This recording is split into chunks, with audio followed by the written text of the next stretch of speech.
बहुत ही अच्छा पॉइंट उठाया आपने कि वहाँ पे इशू इमिग्रेशन का नहीं है, लीगल और इलीगल इमिग्रेशन का है। मयंक छाया साहब, ये इशू जो क्लैरिटी इन्होंने बताया लीगल और इलीगल इमिग्रेशन का, इसको लेके वोटर्स के बीच में किस तरह का रुझान आपको देखने को मिल रहा है? वो क्या यहाँ पे कमला हैरिस के जो वादे हैं, पॉलिसी अनाउंसमेंट हैं, उसको पसंद कर रहे हैं, या फिर डोनाल्ड ट्रंप जब कहते हैं कमला हैरिस आएंगे तो यूएस में कैंप बन जाएगा ऐसे इलीगल इमिग्रेंट्स का, उसको पसंद कर रहे हैं?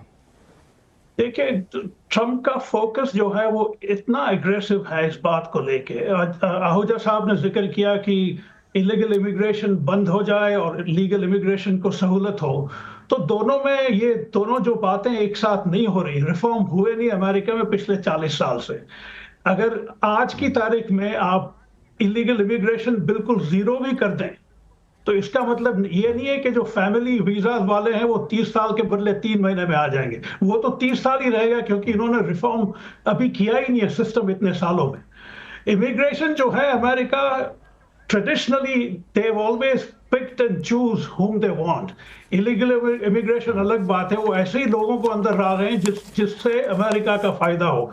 इंडियन कॉन्टेक्स्ट में अगर आप देखें तो जिस तरह की टेक्नोलॉजी के लोग आए हैं पिछले 2000 की साल से, उन्होंने अमेरिका की इकोनॉमी को उस स्तर तक बढ़ा दिया है, तो अमेरिका को ये इस तरह का इमिग्रेशन ज्यादा पसंद आता है। इलीगल इमिग्रेशन का प्रॉब्लम ये है कि बहुत जगह से लोग मेक्सिको के बॉर्डर के थ्रू आते हैं, उस पे रोक लगाना इतना मुश्किल हो गया है, क्योंकि बॉर्डर वैसे पोरस है एक तरह से। अब इसका क्या हल है वो तो आज की तारीख में ना तो सक्सेसिव एडमिनिस्ट्रेशन तय कर पा रहे हैं या कांग्रेस तय कर पा रही है। मुझे नहीं लगता है कि अगर ट्रम्प भी आते हैं तो अगले 4 सालों में इमिग्रेशन प्रॉब्लम को सॉल्व कर पाएंगे जिस तरह से वो कह रहे हैं।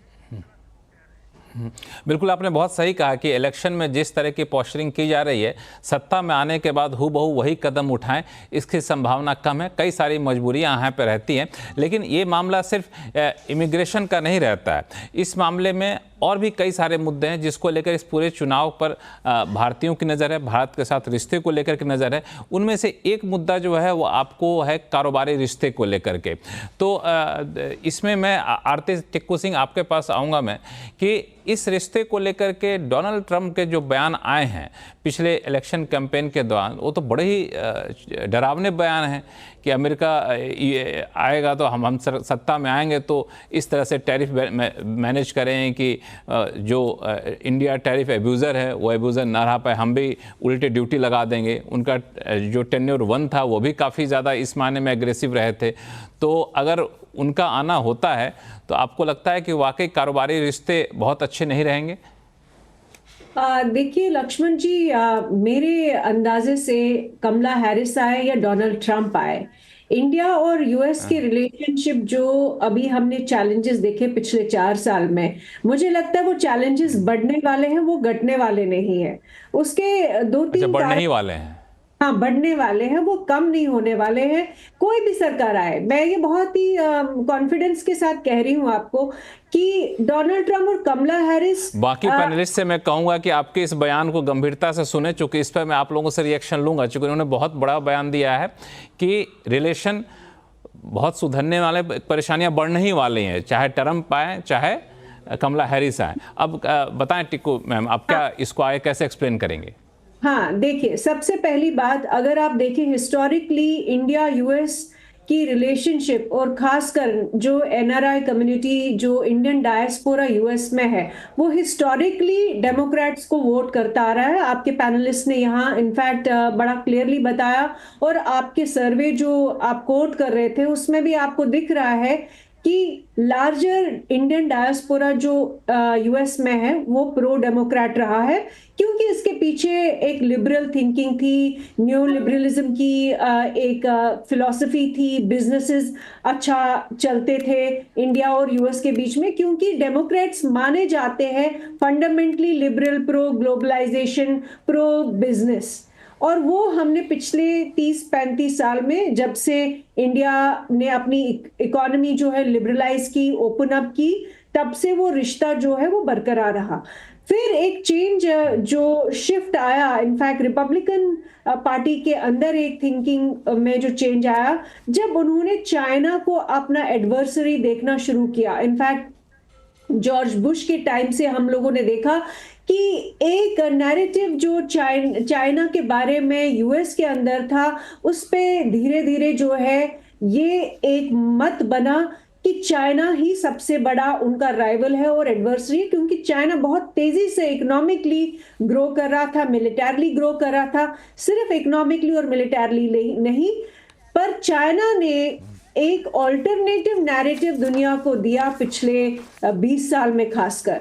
और चाइना हर जगह यूएस को चैलेंज करता है, फिलोसॉफिकल लेवल पे, डेमोक्रेसी या डिक्टेटरशिप की बात हो या यूएस की फॉरेन पॉलिसी का अप्रोच अगर आप देखें पूरी मिडिल ईस्ट में देखें, अभी 2 वॉर्स हो रहे, ऑनगोइंग वॉर्स है, यूक्रेन और गाजा का। चाइना के साथ जो एक रिलेशनशिप था यूएस का, इनफैक्ट पोस्ट क्या, इनफैक्ट हेनरी किसिंजर ही आर्किटेक्ट थे उसके, वहां से लेकर एक शिफ्ट आया है अमेरिकन थिंकिंग में भी कि चाइना एडवर्सरी। अब इसमें बहुत सारी प्रॉब्लम्स खड़ी हुई है।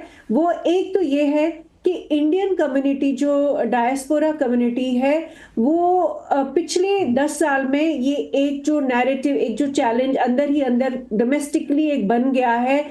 आप अगर देखें अभी जो मिडिल ईस्ट की वजह से, पैलेस्टीन की वजह से एक नैरेटिव बना है, एक लिबरल्स डेमोक्रेट्स के अंदर ही आप देखिए जो लिबरल तबका है वो पैलेस्टीन की बात कर रहा है, वो मुस्लिम जेनोसाइड की बात कर रहा है।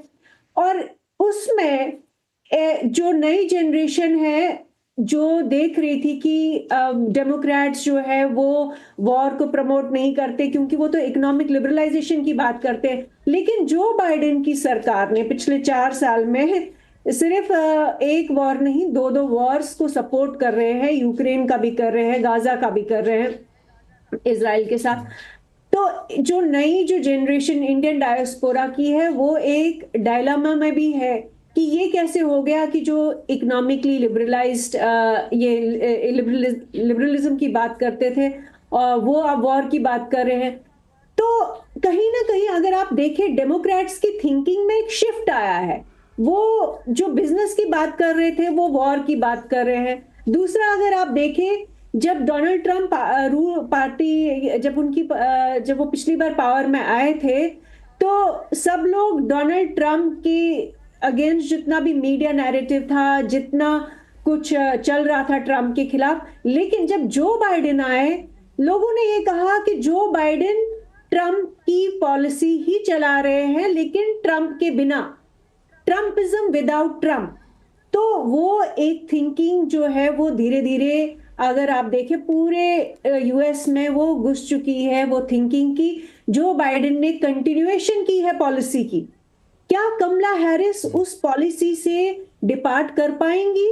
क्या वो अभी जो सपोर्ट चल रहा है इजराइल के लिए गाजा वॉर में या यूक्रेन में जो चल रहा है सपोर्ट, क्या वो उससे हट पाएंगी? इमिग्रेशन की बात की आपने, इसी जो बाइडेन सरकार ने बेशक इलीगल इमिग्रेंट्स को लैटिन अमेरिका से, मेक्सिको से अंदर आने दिया, लेकिन यही वो सरकार है अब जो फ्लाइट्स भर भर के इंडियन इलीगल इमिग्रेंट्स को वापस भेज रही है, मैक्सिकन इलीगल इमिग्रेंट्स को वापस भेज रही है। तो आप देख रहे हैं कि जो बाइडेन और कमला हैरिस की सरकार जो है कन्वर्जेंस में आ गई है विद ट्रंप, जो ट्रंप की पॉलिसी थी। अब आप सोचिए कि आपको लगता है नैन्सी पेलोसी जो डेमोक्रेट्स है वो भी चाइना, एंटी चाइना रेटरिक चला रही है, पूरा जो बाइडेन की एडमिनिस्ट्रेशन थी एंटी चाइना रेटरिक चला रही है। तो अंतर कहाँ है? अंतर सिर्फ एक लेवल पे, पॉलिटिकल लेवल पे। बहुत ही इम्पोर्टेंट आपने पॉइंट रखा है यहाँ पे कि किस तरीके से ट्रंप की जो पॉलिसी थी उसको ही पिछले दरवाजे से डेमोक्रेट अपने यहाँ लागू कर रहे हैं, और इसके कई सारे बेहतरीन एग्जाम्पल आपने, आरती जी ने अपने यहाँ पे दिया है। इस पे मैं बाकी